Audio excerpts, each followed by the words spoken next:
Good afternoon, ladies and gentlemen, and welcome to Istanbul for the UEFA Europa League group stage draw. Today, we are joined by representatives from the teams that have qualified, all of whom are awaiting to discover who they will be facing in this year's competition. Every single one of those clubs will be hoping to follow in the footsteps of Eintracht Frankfurt, who won this trophy 3 months ago, beating Glasgow Rangers in Seville to cap off a fantastic tournament. Before we get into the draw, here's a look back at some of the best moments from what was another wonderful UEFA Europa League season. So we are underway. European football is back. Le début de la campagne en Ligue Europa.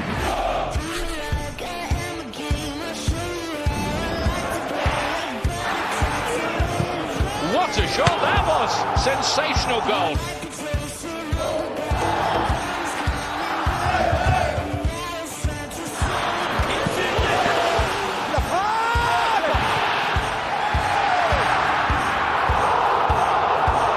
What a group stage it's been. The UEFA Europa League knockout round playoffs introduced for the first time this season. And into the back of the net. It's a beautiful finish.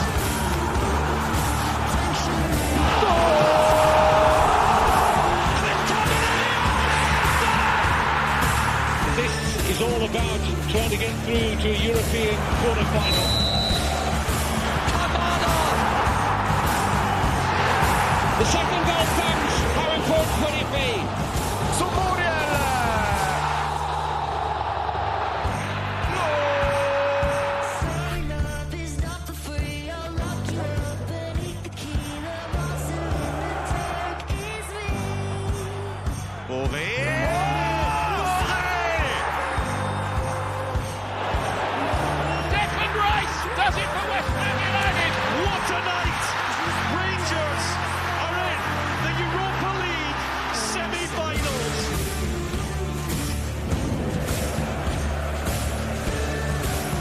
Sehr gut. Und was für ein Auftakt für Eintracht Frankfurt. Jetzt Boré.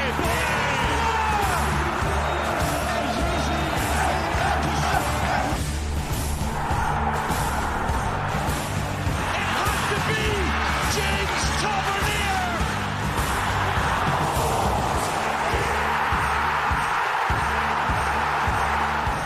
Pack your bags, Rangers fans. You're off to sunny Spain!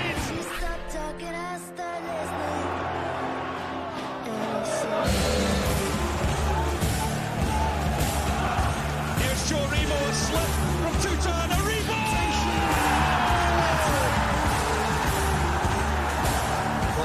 Kostic, Boré! Jawoski! Rafael Boré!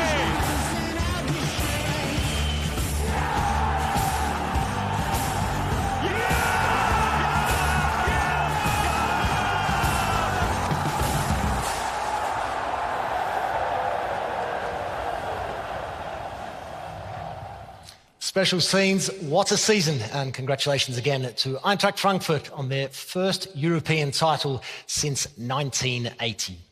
Well, it was another phenomenal season of UEFA Europa League football, but before we begin today's draw, I'd like to take a moment to congratulate Filip Kostic and Ansgar Knauf on winning the UEFA Europa League Player and Young Player of the Season awards. Kostic was an integral part of Frankfurt's triumphant campaign. The Serbian international scored 3 goals and registered 6 assists for the German side, while Knauf played every minute of Frankfurt's run to the final, scoring against both FC Barcelona and West Ham United. Huge congratulations to both players and best of luck to Filip Kostic as he begins a new adventure with Juventus in Italy. Well, now it's time to introduce our first special guest helping with today's draw. It gives me great pleasure to welcome a former UEFA Cup winner who also holds the record for the most appearances in Bundesliga history, 602 games, and all for one club.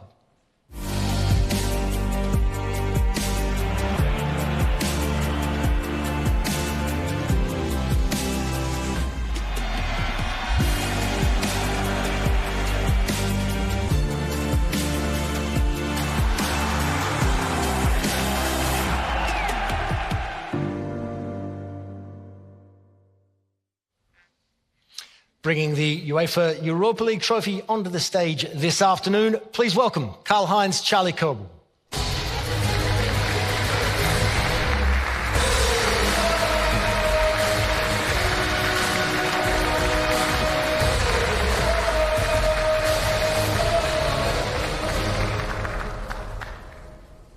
Danke, Charlie. Very good job. It's very heavy, the Europa League trophy. Charlie, willkommen. Hello. I'll ask some questions in English. Charlie will respond in German. Charlie, your playing career with Eintracht Frankfurt spanned almost 2 decades. Was there a particular moment that stood out for you?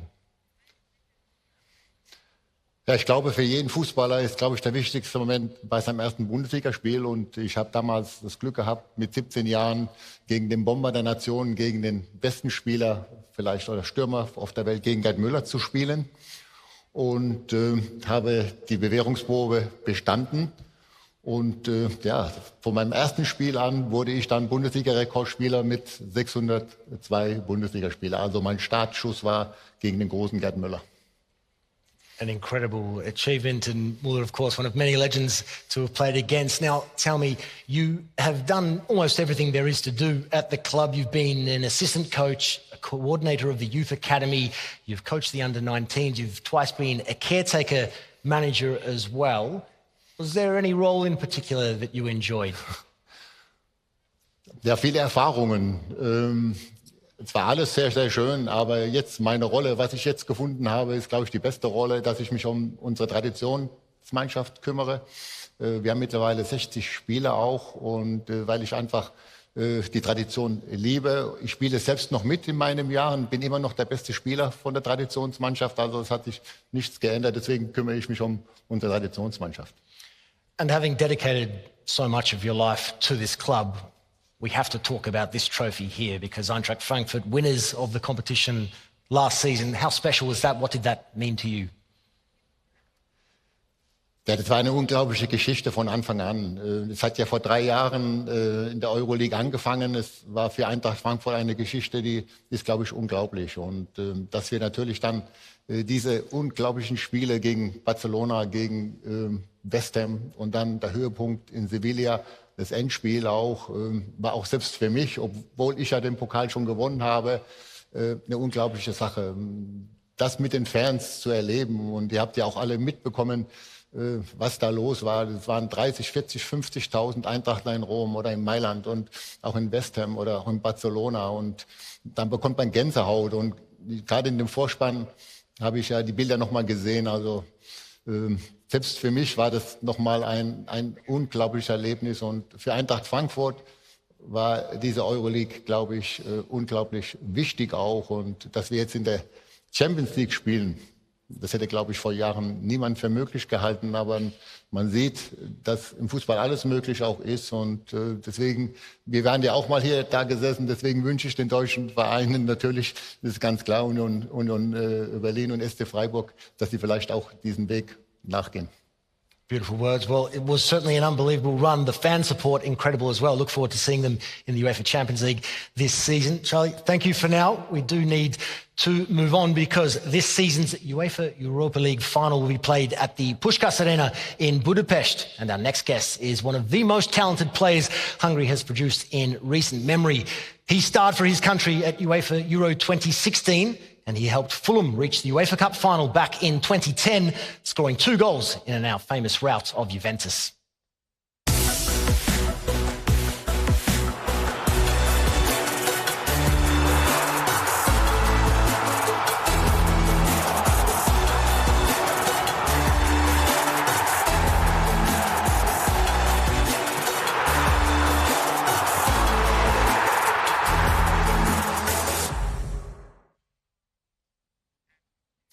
Ladies and gentlemen, please welcome the UEFA Europa League final ambassador, Zoltán Gera.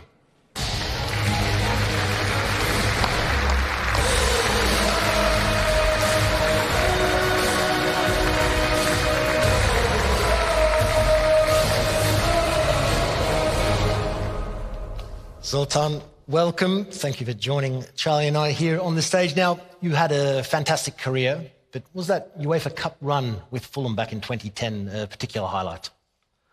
Yeah, it was a great experience for me because I could play in England for Fulham for many years. And obviously we played against the biggest team, you know, against Juventus, Shakhtar Donetsk, with great experience. And we just enjoyed the moment to playing in the Europa League and in the final, of course.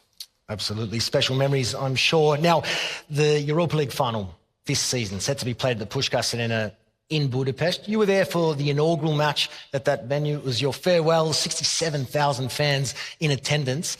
Can you tell me a bit about what makes that stadium so special? Yeah, unfortunately I couldn't play in that game. But first of all, Puskás name, I think I don't need to introduce that name.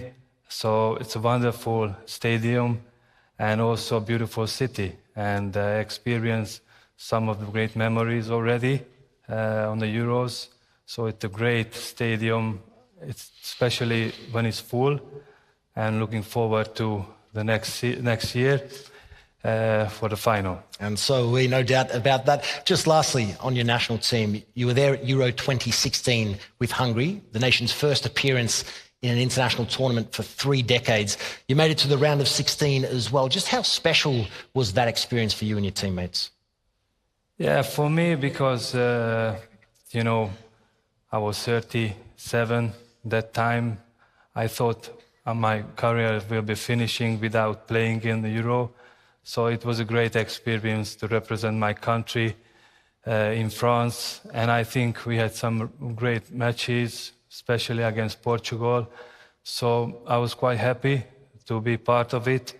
And hopefully Hungary will continue and we will play another Euros and World Cups. Wonderful stuff. Well, Zoltán, Charly, thank you again so much for being here with us today. May I ask if you take your positions now at the draw table, because we are getting close to moving on with the draw. Not long to go now, but we do need to welcome the UEFA Deputy General Secretary, Giorgio Marchetti, and Tobias Hedstuck, UEFA Head of Club Competitions.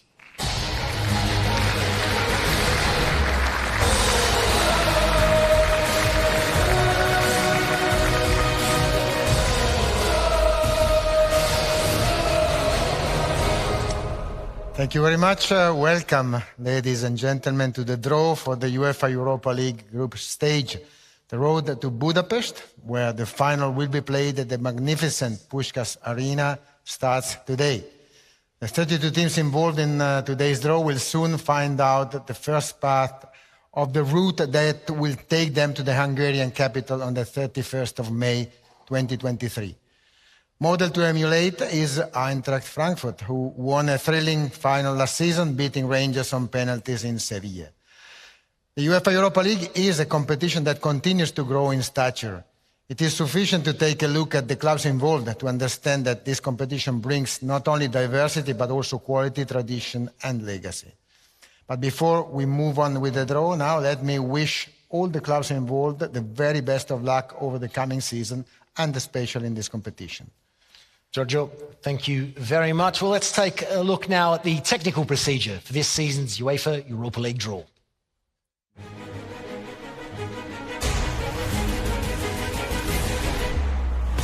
The 32 teams have been allocated to 4 pots in accordance with the following principles. Pot 1 will comprise the UEFA Europa Conference League title holders, AS Roma, and the top 7 clubs in the club coefficient rankings. Pot 2, the following 8 clubs in the rankings, and so on for pots 3 and 4. For TV coverage reasons, every 2 clubs from the same association are paired in order to split their kick-off times, that is, 1 early and 1 late. For this reason, the 8 groups will be distinguished by colours. Groups A to D will be red, and groups E to H will be blue. When a paired club is drawn, for example, into a red group, A to D, the other paired club, once it has been drawn, will automatically be assigned to one of the 4 blue groups, E to H. In addition, pairing principles will also be applied between the UEFA Europa League and the UEFA Europa Conference League. Therefore, in the case of associations with one representative in the UEL group stage and one representative in the UECL group stage, these clubs will likewise be paired so that their matches kick off at different times. In the case of associations with 3 clubs in the same competition and 1 in the other competition, the unpaired club will be paired with the club from the other competition.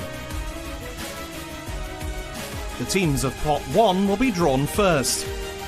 A ball is drawn at random and opened to display the name. The team drawn is placed in the first available group in alphabetical order from A to H, as indicated by the computer. For example, if the team drawn has all 8 options from A to H available, it will be automatically allocated to Group A. In a similar way, if the team drawn has only 6 options available from C to H, it will be automatically allocated to Group C, and so on. It must be noted that the number of options available to a team depends not only on the team's own attributes and those of the teams already drawn, but also on the attributes of the other teams still to be drawn. This is due to the computer calculations needed to anticipate all possible scenarios and to prevent any deadlock situation. This procedure will allocate all the teams of Pot 1 to the various groups. It will then be repeated for the teams in Pots 2, 3 and 4 in that order. At the end of the draw, a computer will assign the final positions of the teams within each group. These positions will determine the order of the home and away matches, as well as defining which matches are played with an early or late kick-off. In this respect, the computer will ensure that stadium and city clashes are taken into account. The match calendar will be released on Saturday morning at the latest.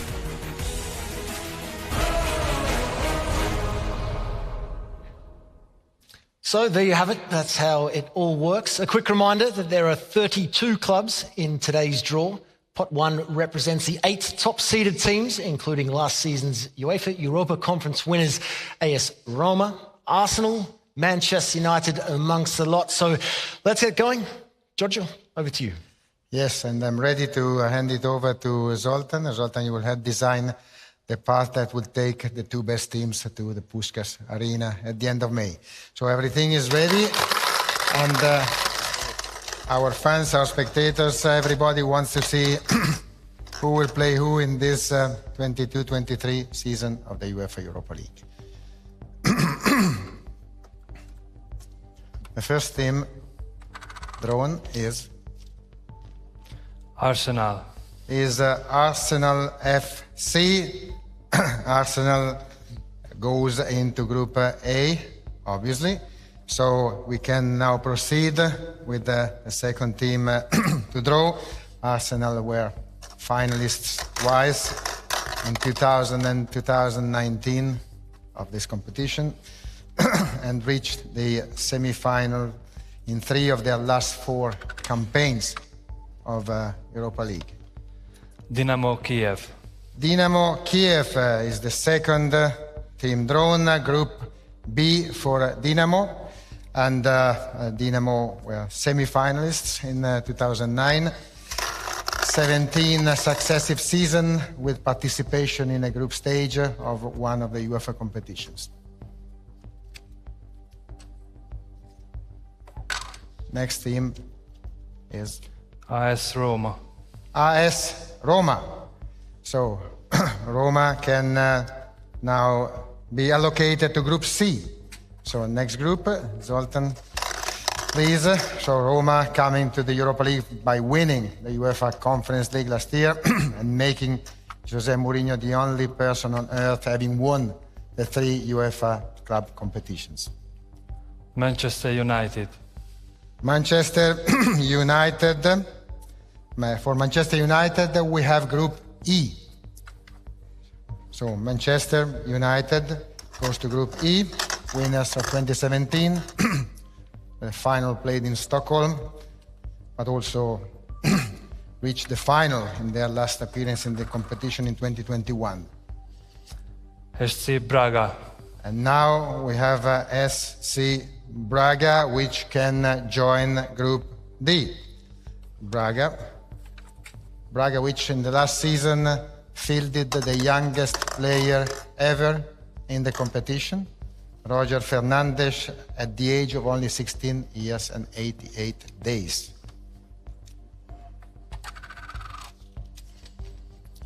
Lazio. Now, Lazio, again from the city of Roma, and Lazio joins Group F. Group F for Lazio. We are ready to see another one. And Lazio is the Italian club with the most matches won, 32, and the most goals scored in the UEFA Europa League era.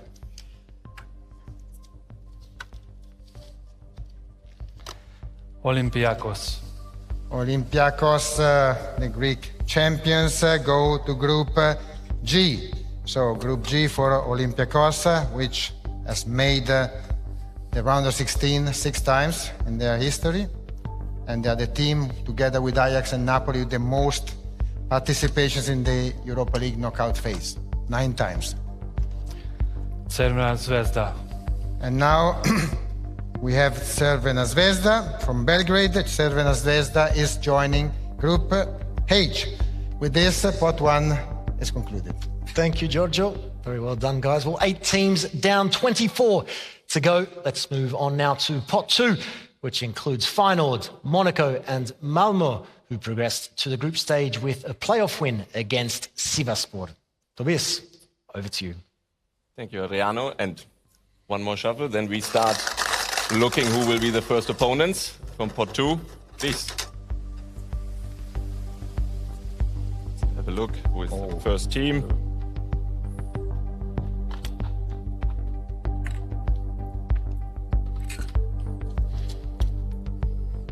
PSV Eindhoven. PSV Eindhoven, the winners from 1978. They will go in Group A and will join Arsenal. Good start. Keep on.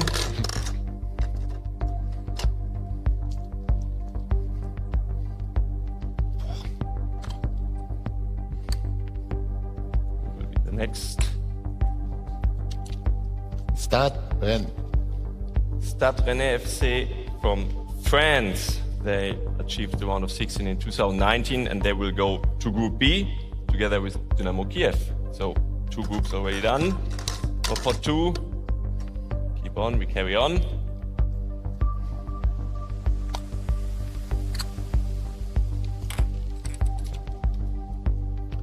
Ludogorets. PFC Ludogorets from Bulgaria as well. Their 6th successful season in the UEL group stage, and they would join Group C here together with last year's Conference League winner AS Roma.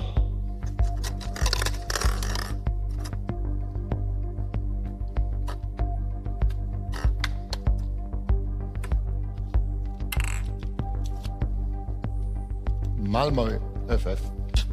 Malmö FF, champion from Sweden, achieving the round of 32 in 2019 and 20. They will join Group D there together with SC Braga. Halfway done.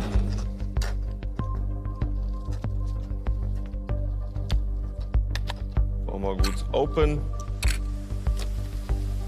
Have a look at the next. Real Sociedad.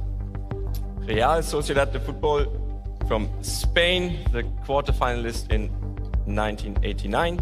They go into Group E there together with Manchester United. Okay. Carry on, 3 more.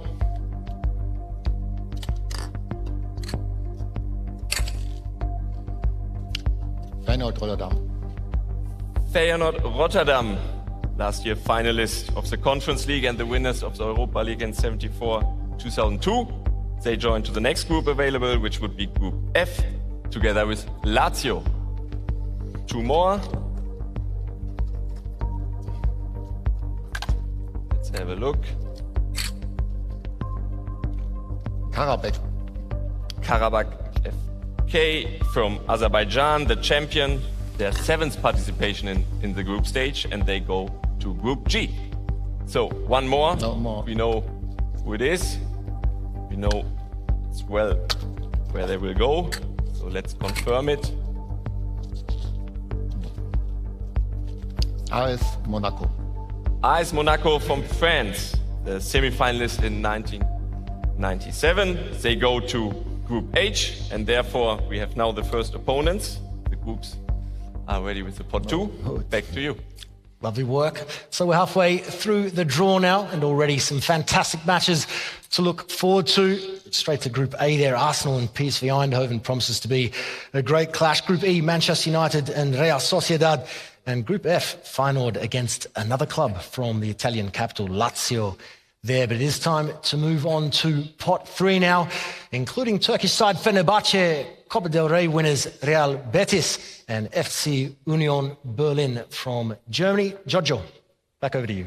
Thank you. Yes, to give more substance to these groups, we will now see a third team in each of the groups, starting with this team, his name.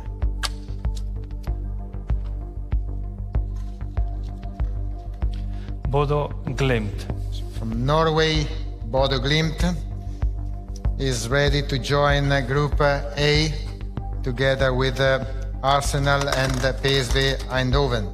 It's the first time that Bodo Glimt participated in the group stage of the UEFA Europa League, but last year they took part in the UEFA Conference League. Fenerbahce. Now, from very close to where we are, Fenerbahce, Group B. For Fenerbahce and Group B, we'll see Dynamo Kiev, Stade Rennais playing with Fenerbahce, the semi-finalists of 2013. Real Betis. Now, another team from Spain, Real Betis, Group C for the winners of the Copa del Rey of Real Betis. And in Group C, they find Roma and PFC Ludogorets.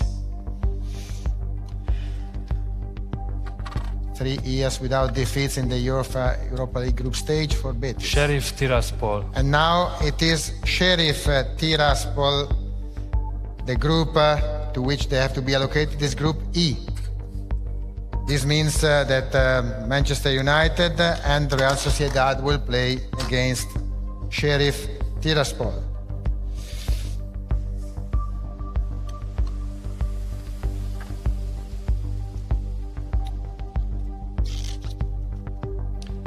Midtjylland. Now we move to Denmark with FC Midtjylland, and Midtjylland can be allocated to Group F. F means Lazio, Feyenoord and Midtjylland. Second successive season for Midtjylland in group stage of Europa League. Union Berlin. Union Berlin, Group D for Union Berlin, together with SC Braga and Malmö. Their first participation in group stage for Union Berlin in this competition.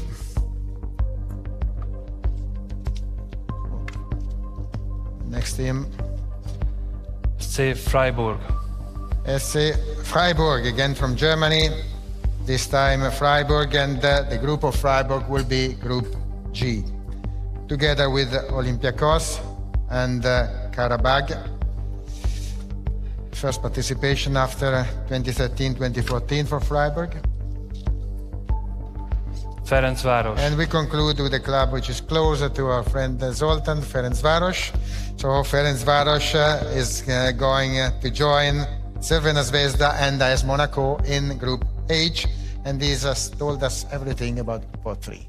Thank you, Giorgio. I hope you're happy with that, Zoltán. That completes pot 3. 3 of the 4 teams in each group are now known, and we can look forward to plenty of intriguing matches. Great quality right across this competition. Let's take a look at Group B, Dynamo Kiev, Stade Rennais and Fenerbahce. And Group C, Roma and Ludogorets, now joined by Real Betis. Plenty of quality to come. One more pot to go, and the final pot features clubs like FC Nantes, who are appearing in this competition for the first time in 21 years, as well as Turkish champions Trabzonspor. Tobias, please finish us off. Thank you. Let's have a look to finish the groups. One more shuffle, then we are ready? Oh, we're ready. Okay. Okay.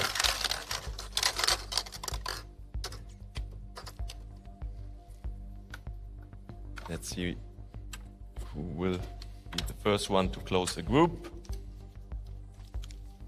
FC Zürich. FC Zurich from Switzerland. Their first appearance in the UEL since 2018-19. They go to Group A.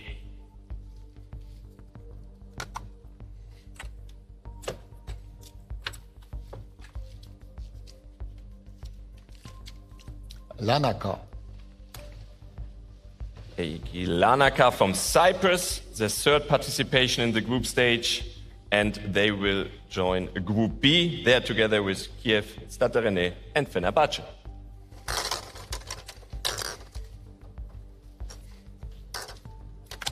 Let's carry on.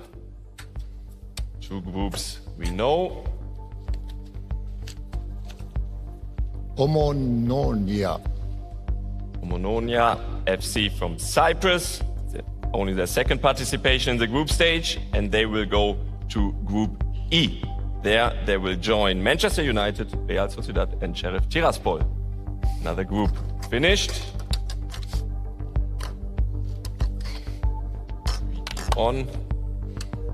And let's have a look at the next team. Helsinki. AJK Helsinki, our friends from Finland.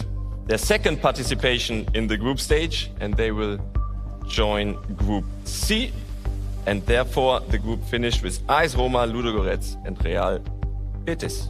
So, halfway through, let's have a look at the last remaining four.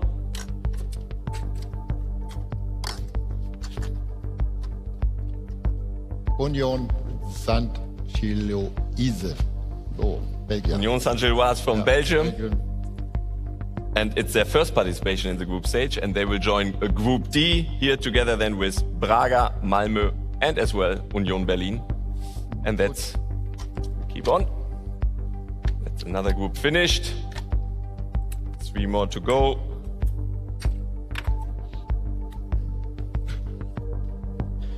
Sturm Graz.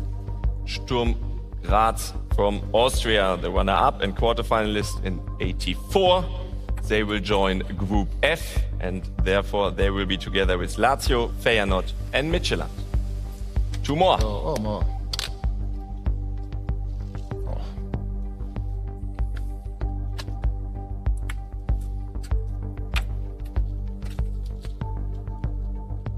Trabzonspor. Trabzonspor from Turkey, the champion, achieving round of 32 in 2012, 14 and 15. And they will go to Group H. So one more.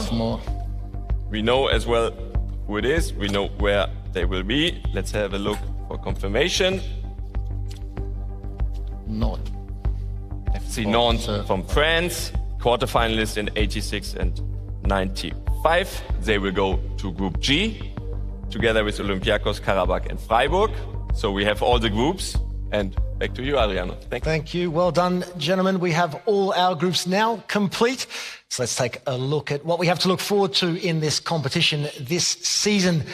We'll start with Group A, Arsenal, PSV Eindhoven, Bodo Glimt and FC Zurich.